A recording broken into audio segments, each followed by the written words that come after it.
Достар, ассалаумағалейкум. Біздің сервисімізге Toyota 50 американцы келді. Бұл кісінің айтуы бойынша машинам травит етіп жатыр дейді. Свечаларын көріп бересіздер ме деді.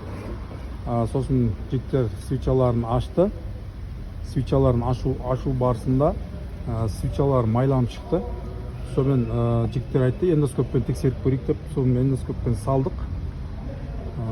Негізі астынан май ағып жатыр деп келген бұл жігіт.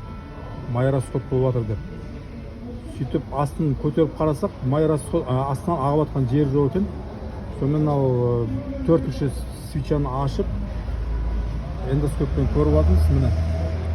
Сөйтіп міне майдың іздері тұр. Поршының бетінде көрсеңіз болады. Не деген нагарно майланған. Кольцалар жабысып қалған. Майды жеп жатыр. Жумайды. Май расход осы жақтан болып жатыр екен. Причинасын таптық. Енді ары қарап өзі егесі көреді, моторын жасатады или жасатпайды. Рассасқын деген нәрсе бар, енді ол көмектеседі, көмектеспейді, 50-де 50 ол. Көреді ғой енді егесі. Сіздерде осындай проблемалар болып жатса, келіп тексертсеңіздер болады. Свечасын алып, эндоскоппен тексереміз, компрессиясын тексереміз. Ары қарап не істеу керек екенін айтады балдар.